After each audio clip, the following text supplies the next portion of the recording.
നമസ്കാരം, ഞാൻ doctor എൻല Mary ജോബ്സെ. നമ്മുടെ ചുറ്റിനുള്ള കാലാവസ്ഥ മാറുന്നതിനനുസരിച്ച് നമ്മുടെ ശരീരത്തും അതിൻ്റെതായിട്ടുള്ള വ്യത്യാസങ്ങൾ വരാറുണ്ട്, ശരിയല്ലേ?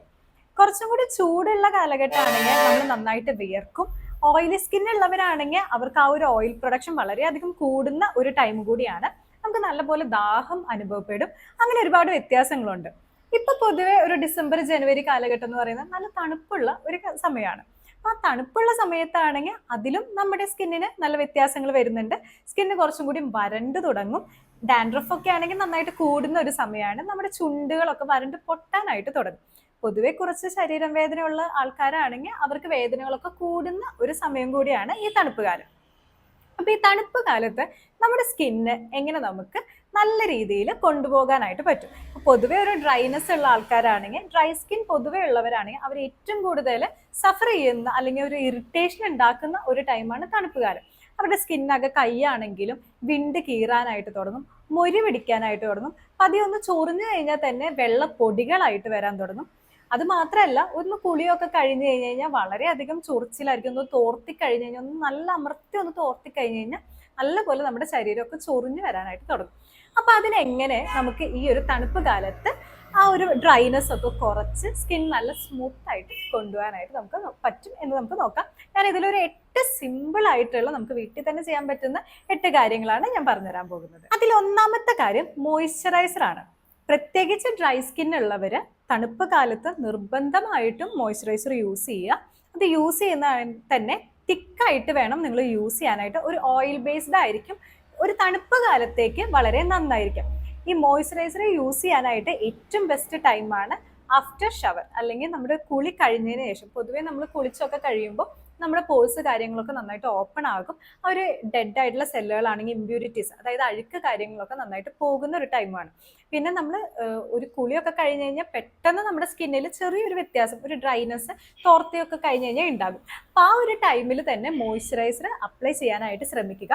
രാവിലെയും വൈകുന്നേരവും അപ്ലൈ ചെയ്യാനായിട്ട് ശ്രമിക്കുക. അത് നല്ലപോലെ തിക്കായിട്ട് തന്നെ അപ്ലൈ ചെയ്യണം. അപ്പോൾ നമ്മുടെ ആ ഒരു സ്കിന്നിൽ ആ ഒരു മോയ്സ്ചറൈസർ എപ്പോഴും നിൽക്കാനായിട്ടാണെങ്കിലും ആ ഒരു ഈർപ്പം കാര്യങ്ങളൊക്കെ ഉണ്ടാകും. അപ്പോൾ ആ ഒരു ഡ്രൈനെസ്സിൽ നിന്ന് നമുക്ക് രക്ഷ നേടാനായിട്ട് സാധിക്കും. പിന്നെ രണ്ടാമത്തെ കാര്യമാണ് ഹൈഡ്രേഷൻ. പൊതുവെ തണുപ്പ് കാലത്ത് നമ്മുടെ ശരീരം അധികം വേർക്കാത്തത് കൊണ്ട് തന്നെ നമുക്ക് ദാഹം വളരെ കുറവായിരിക്കും. എന്നാൽ കൂടിയും നമ്മൾ നന്നായിട്ട് വെള്ളം കുടിക്കണം. കാരണം നമ്മൾ വേർക്കുമ്പോൾ പൊതുവെ നമുക്ക് ദാഹം കൂടുതലായിരിക്കും. അപ്പം നമ്മൾ നോർമലി വെള്ളം കുടിക്കാറുണ്ട്. പക്ഷെ തണുപ്പ് കാലത്ത് ആ ഒരു ക്ലൈമറ്റ് നല്ല കൂളായതുകൊണ്ട് തന്നെ നമുക്ക് വേർപ്പ് ഉണ്ടാകുന്നില്ല. അതുകൊണ്ട് തന്നെ നമുക്ക് ദാഹം അധികം അനുഭവപ്പെടാറുമില്ല. അതുകൊണ്ട് തന്നെ സമയം നോക്കി ഓർത്തെടുത്ത് വെള്ളം കുടിക്കാനായിട്ട് ശ്രമിക്കുക. വെള്ളം കുടിക്കുമ്പോൾ ശരീരത്തിന് ആവശ്യമായതുപോലെ തന്നെ 2 ലിറ്ററിന് മേലെ വെള്ളം കുടിക്കാനായിട്ട് ശ്രമിക്കുക. പ്രത്യേകിച്ച് ഡ്രൈനെസ് ഉള്ളവരാണെങ്കിൽ നന്നായിട്ട് വെള്ളം കുടിച്ചിരിക്കും. ഇനി മൂന്നാമത്തേത് സൺസ്ക്രീൻ ആണ്. നമ്മൾ എപ്പോഴും പുറത്തു പോകുമ്പോൾ സൺസ്ക്രീൻ അപ്ലൈ ചെയ്തതിന് ശേഷം മാത്രം പോകാനായിട്ട് ശ്രമിക്കുക. കാരണം സൂര്യപ്രകാശത്തിൽ നിന്ന് വരുന്ന UV റേസ് പ്രത്യേകിച്ച് ആ ഒരു തണുപ്പ് കാലത്ത് വളരെയധികം നമുക്ക് ദോഷം ചെയ്യും. അപ്പോൾ സൺസ്ക്രീൻ ഉപയോഗിക്കാനായിട്ട് എല്ലാവരും ശ്രമിക്കുക. പിന്നെ സൺസ്ക്രീൻ തേക്കുകയാണെങ്കിലും ഒരു 2 മണിക്കൂർ കഴിഞ്ഞ് കഴിഞ്ഞാൽ എഗെയിൻ സൺസ്ക്രീന് വീണ്ടും അപ്ലൈ ചെയ്യാനായിട്ട് പ്രത്യേകം ശ്രദ്ധിക്കണം. നമുക്കൊരു 2 മണിക്കൂറൊക്കെയാണ് മാക്സിമം ആ ഒരു സൺസ്ക്രീനിന്റെ എഫക്റ്റ് കിട്ടുള്ളൂ. അപ്പോൾ അതിന് ശേഷം അത് അപ്ലൈ ചെയ്യാനായിട്ട് ശ്രമിക്കുക. കുളിക്കുമ്പോഴാണെങ്കിലും ഒരുപാട് ചൂടുള്ള വെള്ളം യൂസ് ചെയ്യാതെ ഒരു ലൂക്ക് വാം വാട്ടർ യൂസ് ചെയ്ത് കഴിഞ്ഞാൽ വളരെ നന്നായിരിക്കും. ഒരുപാട് ചൂടുള്ള വെള്ളത്തിൽ നമ്മൾ കുളിക്കുകയാണെങ്കിൽ അത് ഡീഹൈഡ്രേഷൻ പ്രോസസ്സ്, അതായത് ശരീരത്തിൽ നിന്ന് വെള്ളത്തിന്റെ അളവ് കുറയ്ക്കുകയാണ് ചെയ്യുന്നത്. പൊതുവെ നമ്മൾ നല്ലപോലെ ചൂടുവെള്ളത്തിൽ കുളിക്കുന്നവരാണെങ്കിൽ അത് നമ്മുടെ സ്കിന്ന് ഡ്രൈ ആക്കുന്നുണ്ട്. കാരണം അവിടെ ഒരു ഡീഹൈഡ്രേഷൻ പ്രോസസ്സ് നടക്കുന്നുണ്ട്. അപ്പോൾ ഒരു ലൂക്ക് വാം വാട്ടർ യൂസ് ചെയ്യാനായിട്ട് എപ്പോഴും ശ്രമിക്കുക. ഇളം ചൂടുവെള്ളത്തിലാണെങ്കിൽ ആ ഒരു മോയ്സ്ചർ കാര്യങ്ങളൊക്കെ അത് നിലനിർത്താനായിട്ട് നമ്മളതിനെ സഹായിക്കും. ഒരു ഡീഹൈഡ്രേഷൻ പ്രോസസ്സിലോട്ട് പോകില്ല. ഇനി ക്ലെൻസറിന്റെ ഉപയോഗമാണ്. ഒരു ജെന്റിൽ ആയിട്ടുള്ള ഒരു ക്ലെൻസിങ് രീതിയിലോട്ട് തണുപ്പ് കാലത്ത് മാറാനായിട്ട് ശ്രമിക്കുക.